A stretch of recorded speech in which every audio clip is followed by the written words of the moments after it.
Olá pessoal, como estão? Espero que todos estejam bem. Eu sou o professor Márcio Cantarim, docente do PPGEL, e esse é mais um vídeo daquela série que nós estamos fazendo, que alguns professores estão fazendo, de bibliografia comentada, na qual nós fazemos um apanhado dos livros que são parte da bibliografia obrigatória para a seleção do nosso mestrado. Tá?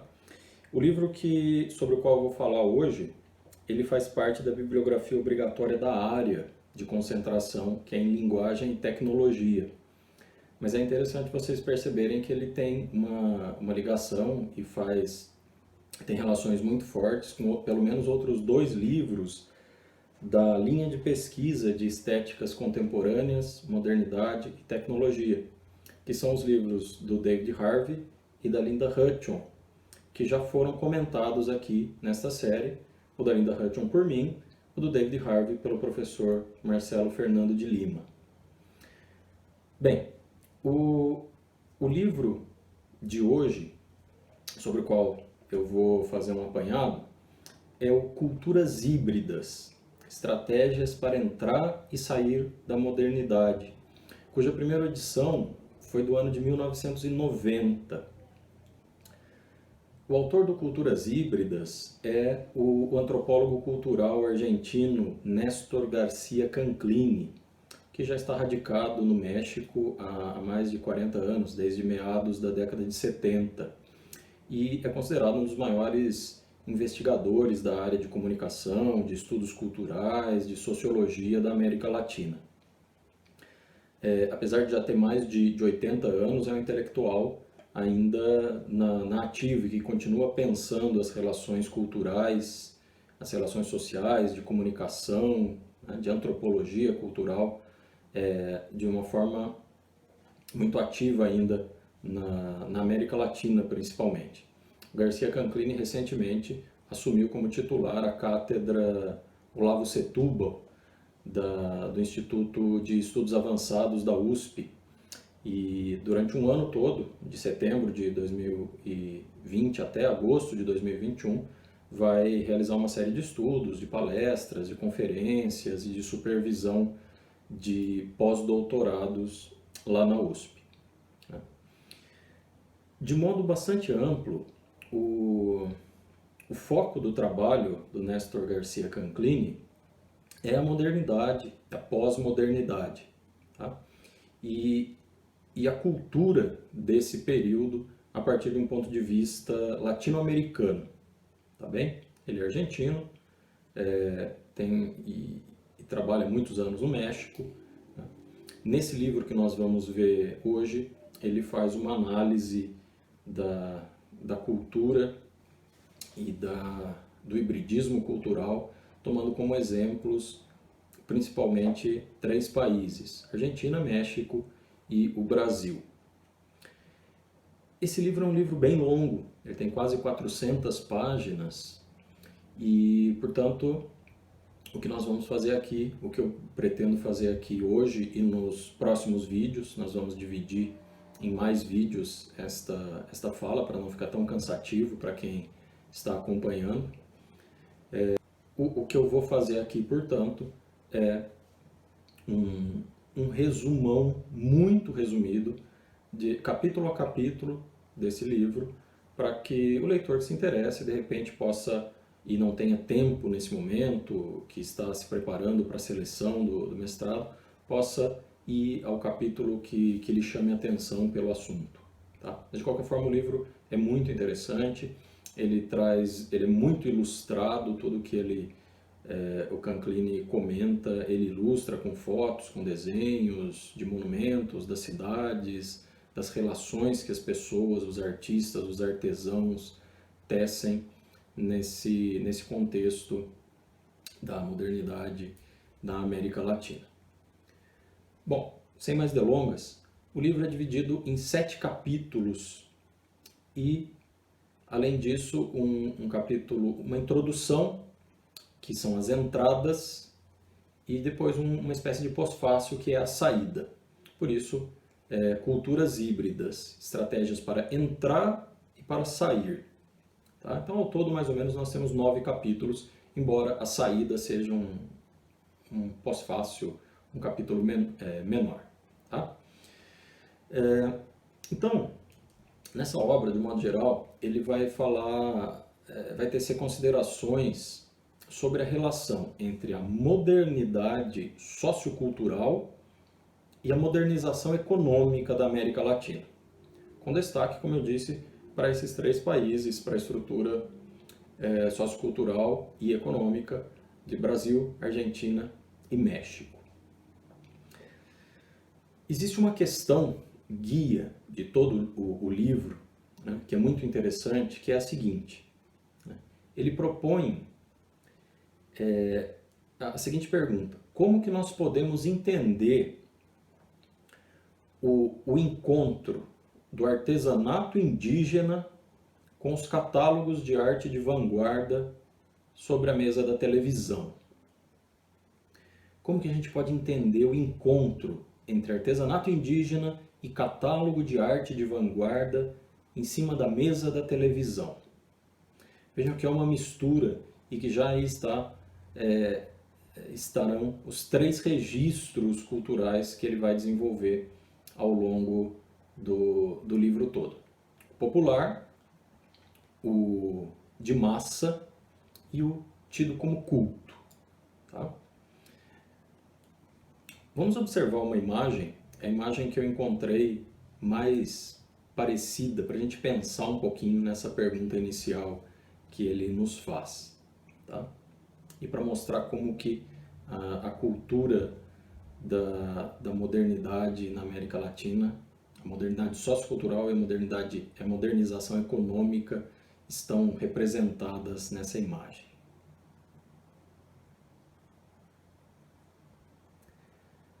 Bem, vamos ficar com essa imagem um pouquinho, um tempo aí na cabeça, vamos lembrar dela depois. Vocês podem ir se lembrando dela enquanto eu for falando de outras coisas ao longo do vídeo, tá? Bom, o capítulo inicial, então, que é a entrada, né, o Canclini vai questionando sobre quais seriam, nos anos 90, né, o livro é publicado em 90, as estratégias para entrar e sair da modernidade, em especial na América Latina, onde ele nos diz que as tradições ainda não se foram, no entanto, a modernização ainda não terminou de chegar. As tradições, o passado ainda não se despediu de todo e a modernização ainda não chegou de tudo. Nós estamos num limbo. Né? E de que forma a cultura se comporta nesse entrelugar entre o passado da tradição e a modernização que vem chegando. Tá? O Garcia Canclini propõe então que nós fiquemos bastante atentos aos papéis dos agentes sociais que estão envolvidos na construção dos produtos culturais classificados, né, ditos cultos ou populares ou de massa, né, aqueles que são ligados à produção da indústria cultural em suas relações com o período da modernidade. E ele nos apresenta as estratégias, então, de diversos atores individuais ou coletivos institucionais, como, por exemplo, artistas, literatos, políticos, que são atores individuais, mas também museus, disciplinas acadêmicas, especialmente a antropologia e a sociologia, e a mídia, a abordagem do que é tradicional e do que é moderno, né? A abordagem que a mídia faz do que é tradicional e do que é moderno. E vai enunciar ou vai evidenciar a ideia de que a América Latina tem uma longa história já de construção de uma cultura híbrida, né? Por meio da qual a modernidade se tornou sinônimo de pluralidade, né? E ela mescla tudo o tradicional e o moderno, né? Ela mescla os registros culto, popular e massivo das culturas de massa. Canclini vai nos apresentar então 3 hipóteses, tá? Ainda nesse capítulo introdutório, nas entradas. Na primeira hipótese ele fala que existe uma incerteza, uma espécie de incerteza em relação ao sentido e ao valor da modernização. E essa incerteza que os países latino-americanos possuem em relação ao sentido e ao valor que têm os processos de modernização, ela deriva não apenas do que separa as nações, que as nações mais modernizadas acabam sendo superiores às demais, e isso provoca uma separação entre as nações, entre as etnias, entre as classes, mas essa incerteza também se deve a questões socioculturais, em que o tradicional e o moderno se misturam. E isso é visto com uma certa desconfiança no contexto ali dos anos 90 pelo Canclini. Não pelo Canclini, ele acredita que a imiscuidade entre tradicional e moderno é algo visto com desconfiança pelos povos na América Latina. A segunda hipótese que ele vai apresentar na entrada é de que o trabalho conjunto das ciências sociais ele pode gerar outro modo de conceber a modernização latino-americana que não seja apenas por meio dessa ideia de que a modernização é uma força alheia e dominadora que busca substituir o que é tradicional das nossas culturas. Então o papel de mostrar que a modernização não é apenas uma força dominadora, é um papel que deve ser de trabalho conjunto de todas as ciências sociais do nosso continente. E a terceira hipótese é de que o estudo da heterogeneidade cultural é uma das vias para explicar o que ele chama de poderes oblíquos, que é algo que ele vai tratar no 7º capítulo, né? E que são poderes que misturam instituições liberais com hábitos autoritários, né? Movimentos sociais democráticos com regimes paternalistas e uma série de transações que acontecem entre essas instituições aparentemente contraditórias, né? E aí ele vai começar o primeiro capítulo, que é intitulado Das Utopias ao Mercado. E vai vai tentar condensar, dizer que existem 4 movimentos básicos que condensam e que constituem a modernidade, né? E as interpretações atuais que nós temos para o que seja o moderno, né? E esses movimentos básicos são alguns projetos: projeto emancipador, projeto expansionista, projeto renovador e o projeto democratizador. Lá mais para o final do livro, ele retoma esse enfoque para demonstrar como que esses 4 movimentos ocorreram na América Latina: o emancipador, o expansionista, renovador e democratizador. Nesse capítulo, o Canclini vai enfatizar o papel dos agentes do meio artístico, que travam um embate entre a busca pelo mercado e, ao mesmo tempo, a luta para distinguir a sua obra, a sua produção, em relação aos meios massivos que são controlados pela lógica do mercado. Então, nas palavras dele, sim, as sociedades modernas necessitam, ao mesmo tempo, da divulgação para ampliar o mercado e o consumo dos bens, para aumentar a margem de lucro, mas também precisam da distinção. O artista precisa da divulgação, mas também da distinção, que é uma forma dele enfrentar o efeito massificador que os setores hegemônicos da cultura têm sobre os produtos artísticos, literários. Acho que é muito interessante um exemplo recente que nós tivemos no Brasil, do ganhador do Prêmio Jabuti de 2018, um jovem de apenas 27 anos chamado Mailson Furtado, que escreveu e publicou por conta dele É um livro de poesia e que foi o vencedor da categoria Poesia do Jabuti de 2018. Ou seja, ele consegue uma distinção, porque a sua obra não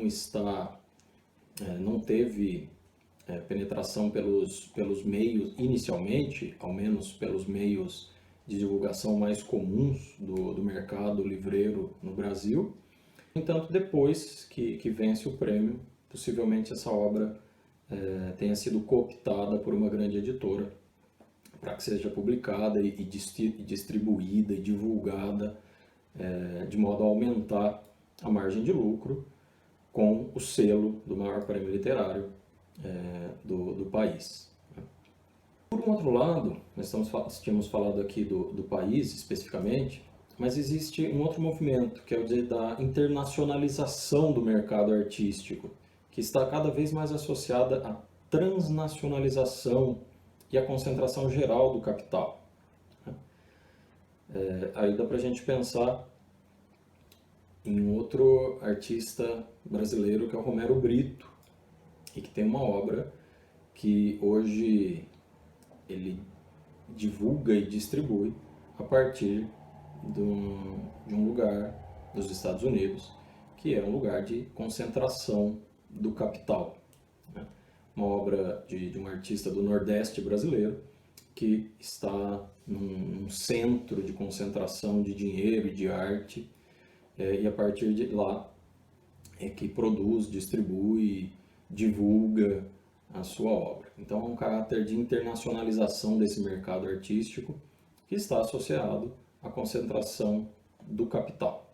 O artista precisou ir para os Estados Unidos para que tivesse a projeção que tem, sem fazer juízo de valor sobre a estética das obras do Romero Brito.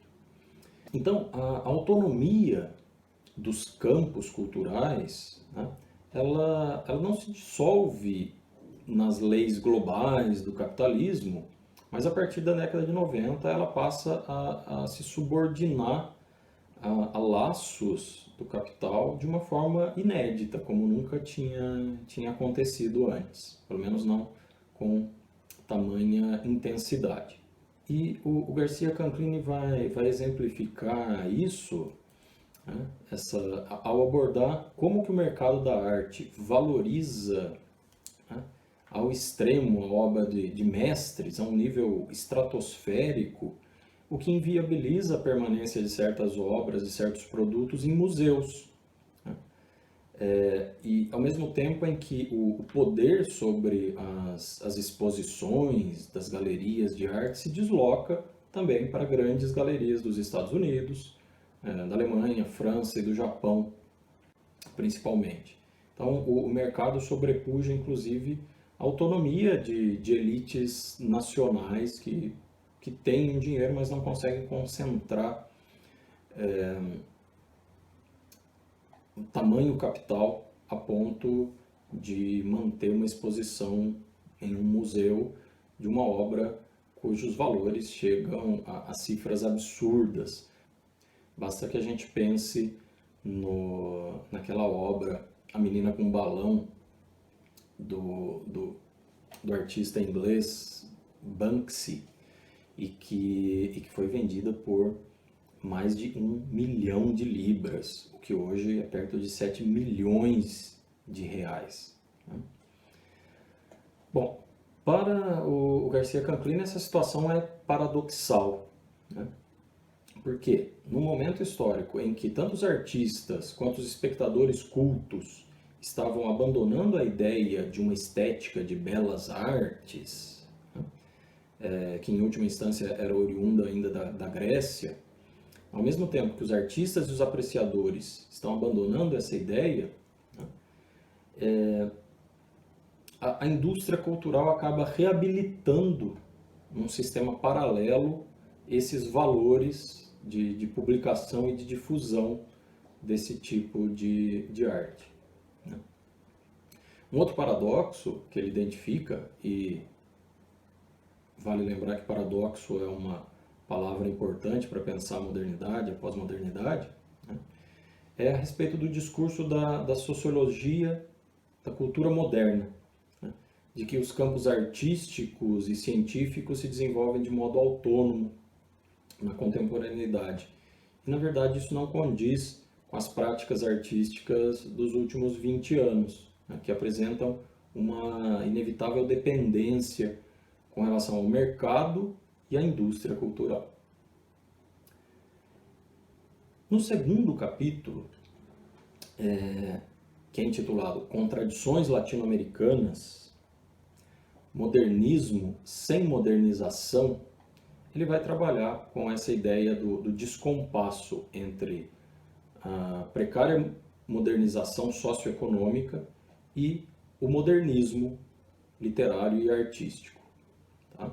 Então, com base num artigo do Perry Anderson, que é Modernidade e Revolução, o Garcia Canclini tenta mostrar como que a suposta reciprocidade entre modernização e modernismo está desvinculada, tanto na Europa quanto principalmente na América Latina. Desvinculou, não há vínculo, não há vinculação entre modernização e o pós-modernismo. No próximo vídeo, nós continuamos. Até lá!